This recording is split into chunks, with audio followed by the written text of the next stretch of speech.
Alright, here we are, and this is Lake Champlain, and here's a fort here, right here. And today we're going to talk about the fort. Now we're going to back up to 1775 again, back to Lexington and Concord. And if you remember, after the Battles of Lexington and Concord, the British retreated back to Boston. Now, the American colonists wanted to besiege Boston, put Boston under siege, and capture it.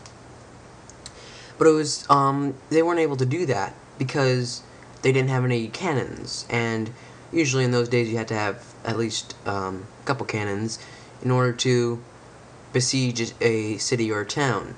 And so, otherwise, you're just a bunch of soldiers standing around the town. And you couldn't actually shoot at the defenders. So they needed guns, and they needed cannons, and they thought, hey, we could just take the guns and cannons from the British. But obviously the British aren't just going to hand over guns and cannons. Actually, they did, in a type of way. You see, the American colonists were led by Benedict Arnold. Actually, they weren't led in general by Benedict Arnold, but he decided to take a army of American soldiers and go to capture a fort on Lake Champlain called Fort Ticonderoga. Right here, Fort Ticonderoga, where they would take the guns. And at the same time, there was a man named Ethan Allen who wanted to do the same thing. And Ethan Allen was the leader of a group called the Green Mountain Boys. They were a bunch of farmers and mountaineers from Vermont area, and here they are, and with Ethan Allen, their leader. And he decided, hey, let's go take Fort Ticonderoga. So he and his Green Mountain Boys joined forces with Benedict Arnold's American soldiers from the Continental Army, and decided, all right, let's go take the fort. And remember, I said that they wouldn't just hand over guns, would they? And I said, well, yeah, they kind of did. Well, once again, here they are. They came along to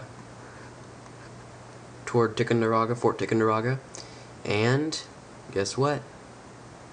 They attacked, and only one colonist, one American was injured. They kind of caught the British by surprise, because the British really did give over the guns to the Americans pretty much freely.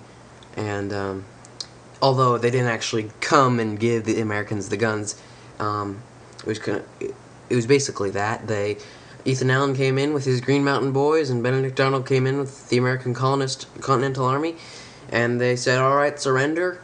One colonist was injured, and the British surrendered Fort Ticonderoga, just like that. Now, the British would actually retake the fort a couple years later, but the main importance, other than that Fort Ticonderoga helped the Americans to ensure that there would be no British attack from Canada, the main